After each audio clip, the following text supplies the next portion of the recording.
Et bonjour et bienvenue à bord de Saori. On continue notre petite préparation avant de partir en mer. Vous voyez qu'il y a quand même quelques dizaines de minutes de préparation qui sont capitales. On ne peut pas passer outre et dont cela la préparation évidemment du bateau qui est peut-être la plus importante.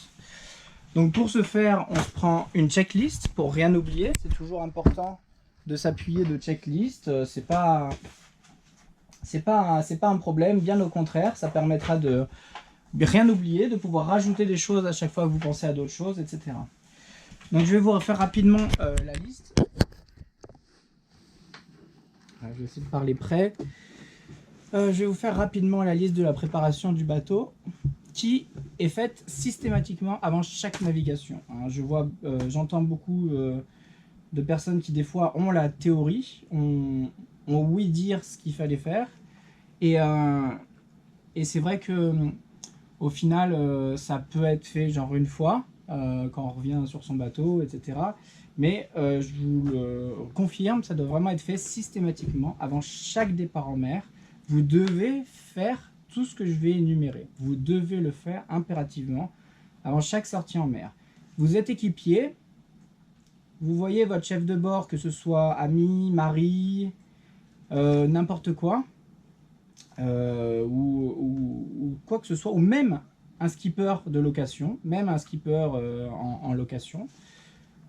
Si la personne monte à bord pour la première fois sur ce bateau-là, ou qui monte depuis, ça faisait longtemps qu'il n'y était pas monté, et qu'il ne fait pas tout ça, dites-vous que quand même il y a possibilité de redire un petit peu, parce que ce que je vais voir c'est vraiment des choses très basiques. On n'est pas dans l'entretien ni les réparations de bateau, on est vraiment dans la préparation du bateau à la navigation.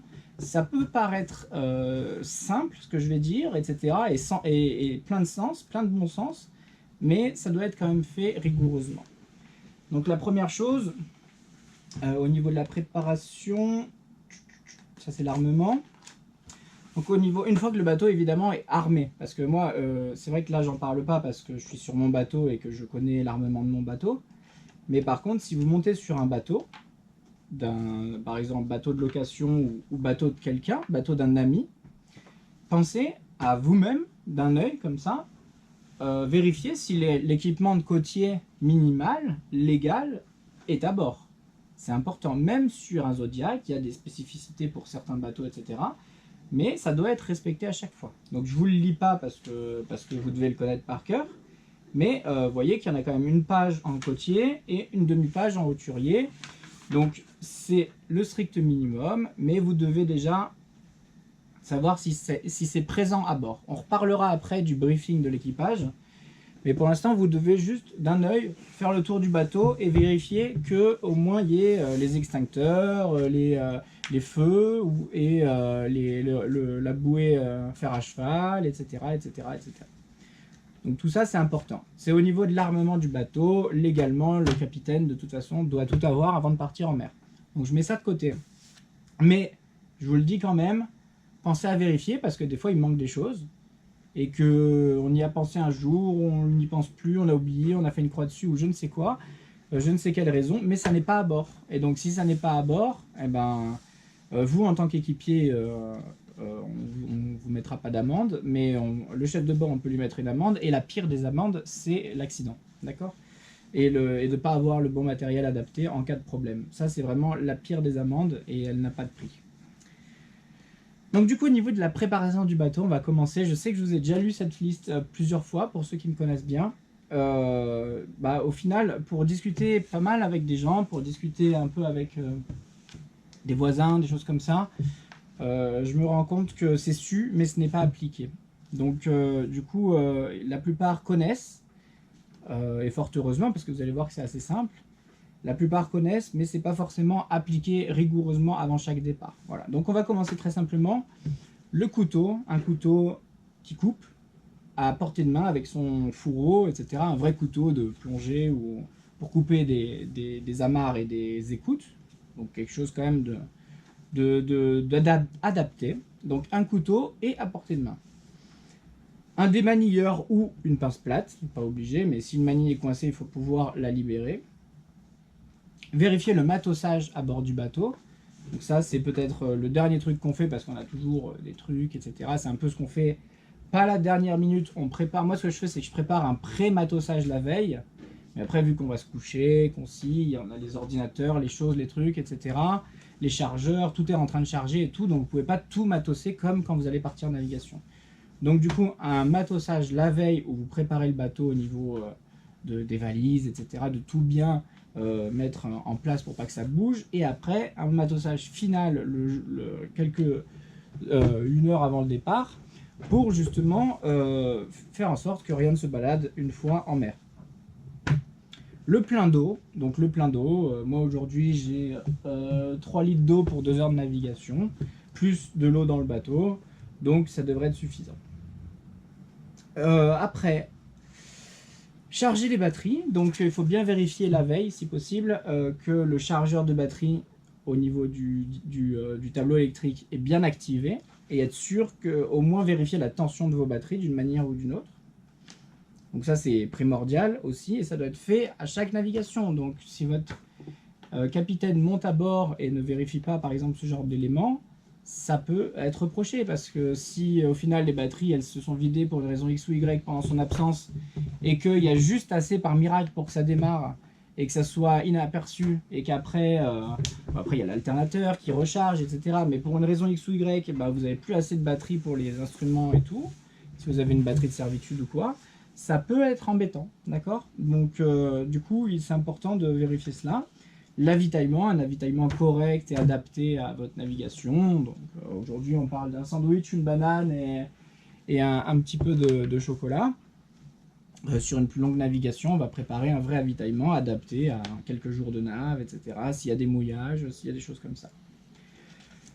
Vérifier les feux de nav. Donc ça, vérifier les feux de nav, c'est important de le faire si vous faites de la navigation de nuit ou si vous arrivez en fin d'après-midi. Parce qu'il n'est pas dit que vous vous retrouviez coincé dans l'eau, coincé sur l'eau. Et pour une raison X ou Y, ça peut être la marée, ça peut être une panne moteur, ça peut être n'importe quoi. Et du coup, la nuit commence à tomber, et là, vous n'avez pas vérifié vos feux de nav avant, pensant que vous alliez naviguer toute la journée, et vous vous retrouvez avec pas visible sur l'eau de nuit, ce qui est extrêmement dangereux. Vérifier les lampes de poche, les lampes torches, pardon, avec les frontales, etc., la batterie de pile, justement, tout vérifier, etc. Voir l'état et le bon fonctionnement des ampoules, etc., ou des LED, parce que maintenant je vous conseille vivement de prendre des torches à LED. Après on avait faire le plein d'essence, vérifier le plein d'essence, donc moi je l'ai fait, je l'ai vérifié tout à l'heure. Vérifier le niveau d'huile, vérifier le liquide de refroidissement, ça c'est aussi important avant la navigation. Donc ça, si vous... surtout si vous n'avez pas navigué depuis 6 mois, c'est vraiment impossible de passer outre, d'accord? C'est partir en mer sans avoir fait tout ça serait dangereux. Vérification du moteur. Donc là, on parle de votre bateau, vous n'avez pas navigué dessus depuis plusieurs mois. Vous revenez enfin dessus, etc. Il y a un peu tout à refaire, tout à remettre en ordre, entretenir un petit peu, etc. Passer un petit coup de propre. Et en plus de ça, une petite vérification moteur simple. On reste sur le niveau d'huile, qui ça va être très facile à vérifier, c'est comme dans une voiture. Le niveau de liquide de refroidissement, qui ça se fait à vue. Donc là vraiment aucune excuse, hein, il suffit juste de regarder avec l'œil, c'est pas bien compliqué. Tension des courroies, ça prend une demi-seconde et vous vérifiez la tension de là où les courroies. Et le niveau de l'inverseur, là il faut aller derrière le moteur, ça peut prendre 30 secondes, mais au moins vous voyez si votre inverseur, le niveau de l'huile de l'inverseur, où il en est, etc. Donc ces jauges-là, c'est important de voir avant de partir en mer, important d'en parler. Après, avant la navigation, c'est là où, pour le coup, c'est ce qui se fait le jour J, le jour du départ. On va parler de vérifier les vannes, donc ouvrir la vanne d'eau du moteur et fermer toutes les autres vannes, c'est important. Définir le plan d'eau au vent, donc savoir quand on va partir, que ce soit pour l'appareillage et pour la navigation, on a préparé notre navigation, on vérifie quand même avec ce qu'il y a aujourd'hui, ce que vous ressentez, vous regardez les pavillons flotter dans les ports, et vous voyez, vous vérifiez bien avec votre information ce que c'est, sachant que vous avez le vent qui est un peu au large, au côtier, pas forcément le vent qui est dans le port avec bien sûr les effets de site, les effets de bâtiments, etc. Donc tout ça, ça peut être différent, donc bien observer un petit peu. Quand on parle de plan d'eau, on parle de à l'extérieur, mais aussi c'est bien de regarder un petit peu autour de vous pour voir l'état du vent et la direction du vent pour votre appareillage. Vérifier le fond des cales. Ça, par exemple, c'est quelque chose qui doit être fait systématiquement également. Parce qu'on a beau avoir un bateau sain qu'on connaît, sur lequel on navigue régulièrement, etc. On n'est pas à l'abri de quoi que ce soit. Vous pouvez même avoir... Il peut même s'être passé quelque chose en votre absence. Et il se peut qu'il y ait une micro-fuite ou par capillarité ou je ne sais quoi qui fasse que ça se remplit petit à petit. Alors quand vous revenez, votre bateau n'est pas sous l'eau, mais par contre quand vous ouvrez sous les cales, vous vous retrouvez avec de l'eau. Donc de l'eau, d'où vient cette eau? Est-ce que c'est de l'eau douce? Est-ce que c'est de l'eau de mer? D'où vient la fuite? Remonter la fuite, etc. pour partir dans de bonnes conditions. Souvent on ouvre, on voit que tout va bien, on referme, hein, ça prend 3 secondes. Hein. Mais encore une fois, je parle surtout aux équipiers, parce que les chefs de bord, normalement, ils connaissent tout ça, et c'est à eux de prendre la décision d'appliquer rigoureusement tout cela ou pas. Mais par contre, vous, en tant qu'équipier, si vous avez connaissance de ça, parce que les équipiers, souvent, n'ont aucunement connaissance de ça, mais si maintenant, vous avez vu cette vidéo, que vous avez connaissance de ça, vous pouvez intervenir et dire, mais est-ce que... bon, voilà, poliment, etc., sans froisser le chef de bord, évidemment, mais quand même passer en revue tout ce qui n'a pas été fait, etc. et imposer de le faire avant de partir. Si la personne refuse de faire ce genre de vérification avant de partir, il faut pas naviguer sur ce bateau-là, avec ce capitaine-là. C'est des choses, c'est le b.a.-ba, c'est le b.a.-ba de la sécurité. C'est une obligation, donc maintenant, je me donne ça comme obligation. Donc maintenant, vous connaissez un petit peu, c'est des petites vérifications simples, comme vous pouvez le voir, les vannes d'eau, etc., ça va être le chef de bord qui va surtout s'en occuper. Mais vérifier le fond des cales et vérifier l'essence, par exemple, bon bah ça, si c'est pas fait, vous pouvez reprocher que ça n'a pas été fait, ou au moins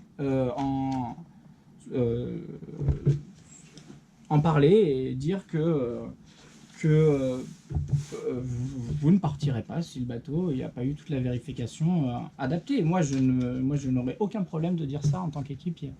Et j'aurais aucun problème à refuser ma navigation, même si le temps est idéal et que le bateau est merveilleusement beau et merveilleusement neuf, et que tout va bien, etc. Et que de toute façon, il faut partir parce que c'est nos vacances et qu'on doit rejoindre telle île pour tel jour, etc.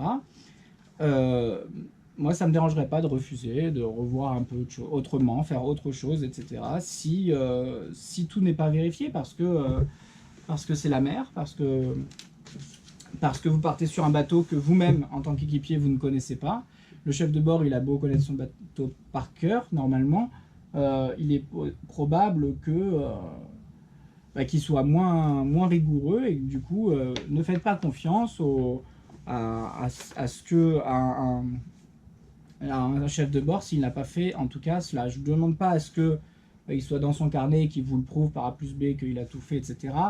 Mais au moins la conscience et avoir fait le truc au moins une fois sur le bateau ces derniers jours.